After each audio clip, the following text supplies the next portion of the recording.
Good morning, everyone. My name is MightyStream. I'm going to do your May the 28th spiritual principle a day in a meditation. If you need to reach me, feel free to do so at recoveryofhope21@gmail.com. Okay. The title of the meditation, Equality in Anonymity. NA has no classes of membership and no second-class members. The common denominator in NA is the disease of addiction. We are all equally subject to its devastation. We share an equal right to recovery.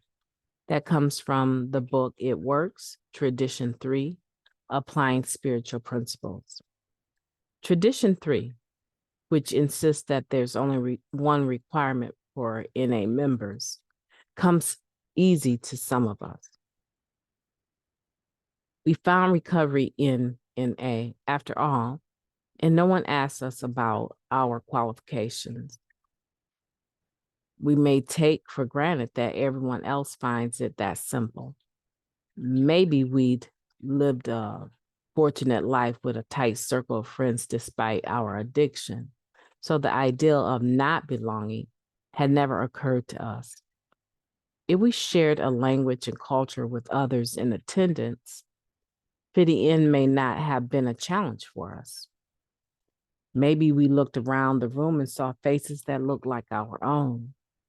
Or maybe our desperation had dulled our cynicism just enough to allow us to receive the warm welcome we found in our first meetings. Despite any outward differences, no matter the specifics, many of us unthinkingly assumed that others felt equally welcome. The disease of addiction tries to weaponize our differences to keep us sick. The fact is that barriers exist for many potential members despite our individual efforts to extend that classic NA welcome. Some of us struggle with accepting hospitality from members who seem different from us in all of the ways that society deems important.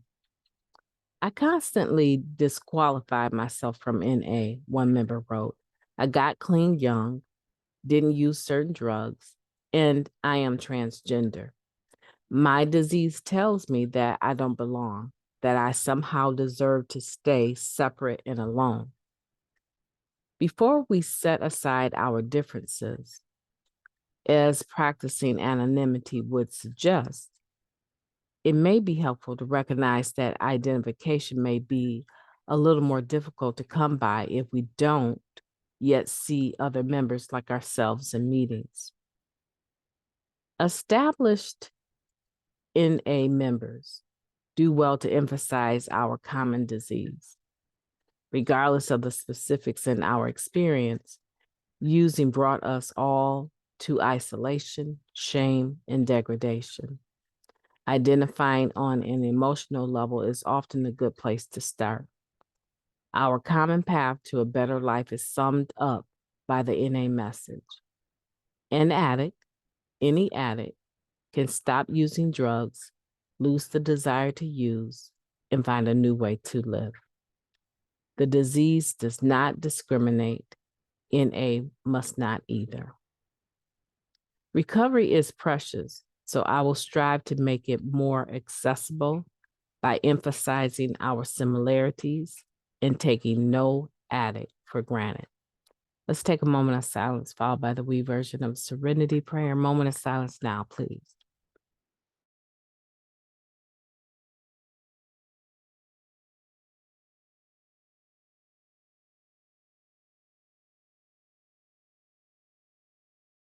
God, grant us the serenity to accept the things that we cannot change, the courage to change the things that we can, and the wisdom to know the difference. Just for today, please and thank you. This is a beautiful meditation, one that I know people will fall on different ends of the spectrum as far as their own experience. and their own ability to apply the equality in anonymity.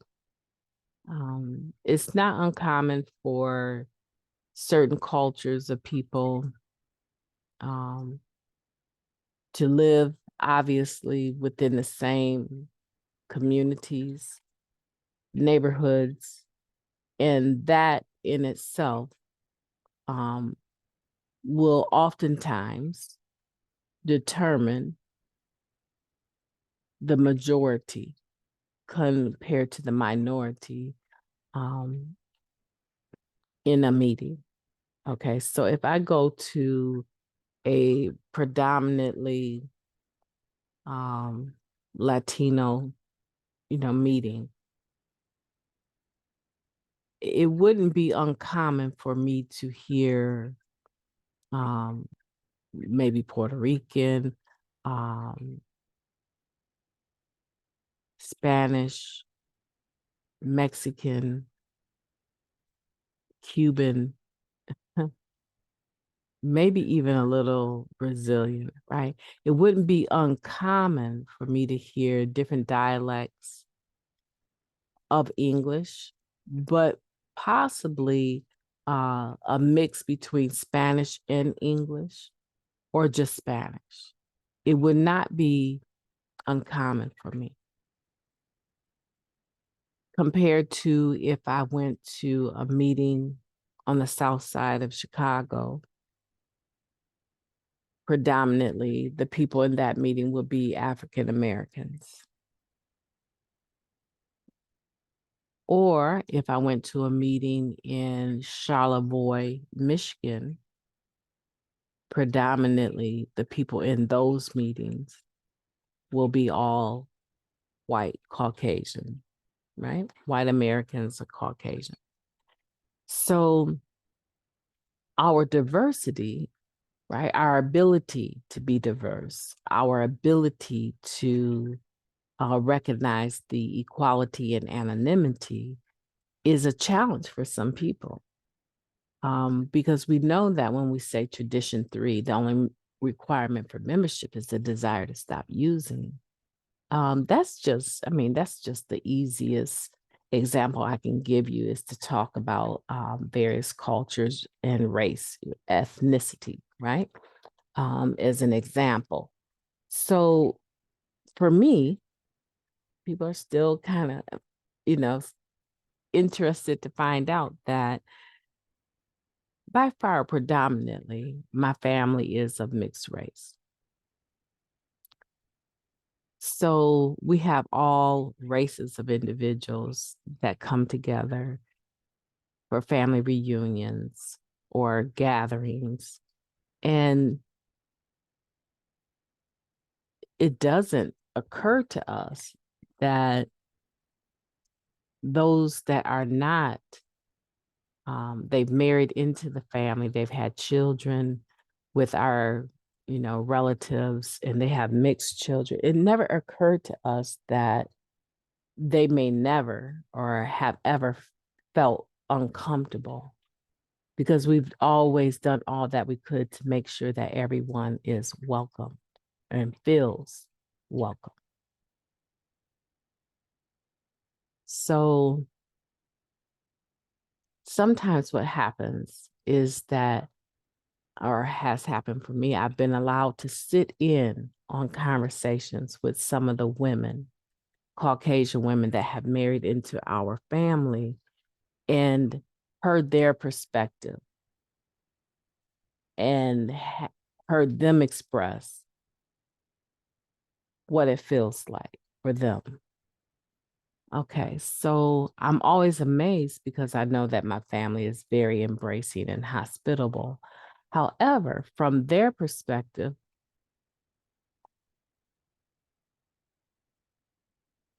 they have a right to see it from their own eyes. And it was just amazing to me, somewhat saddening. But in general, that's just with a family. Can you imagine Narcotics Anonymous as groups placed throughout the world?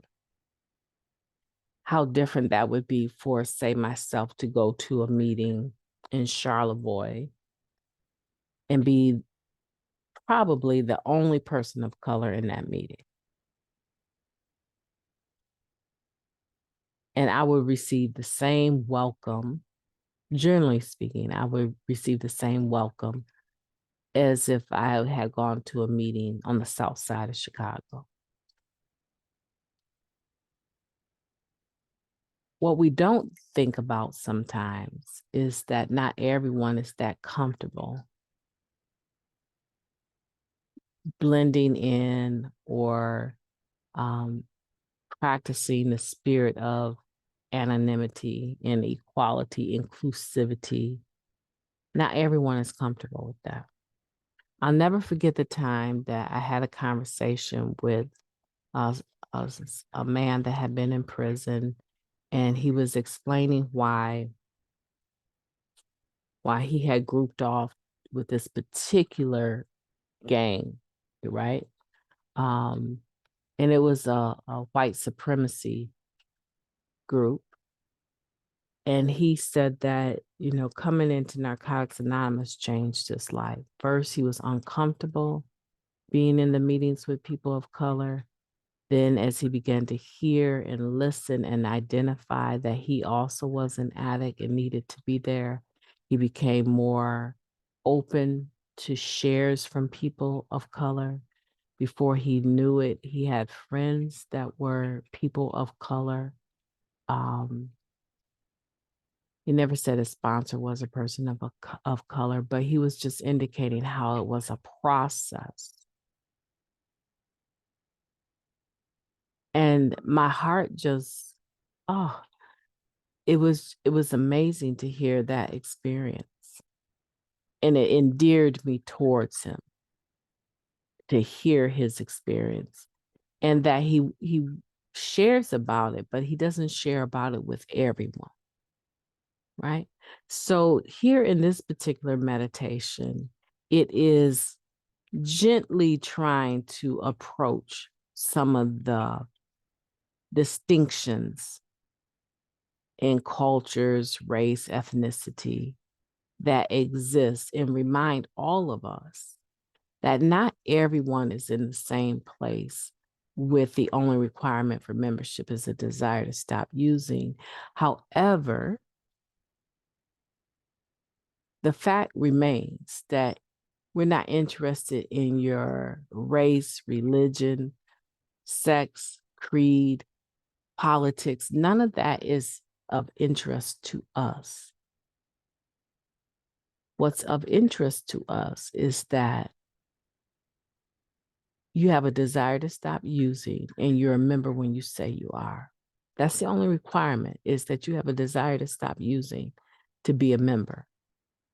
And then once within the fellowship and accepting your need for recovery and desire for recovery, surrendering to the process of recovery, all of the other things that you would find differences about yourself and others, now you're able to have an opportunity to practice the spiritual principles behind tradition 3, which is the same tradition that has you within the rooms being accepted. So it's hard to receive the acceptance and not give it. It's a given that no matter what your differences actually are out in the real world, that when you come in here, all of that is set aside. Does everyone do it perfectly? Absolutely not. But the disease of addiction does not discriminate.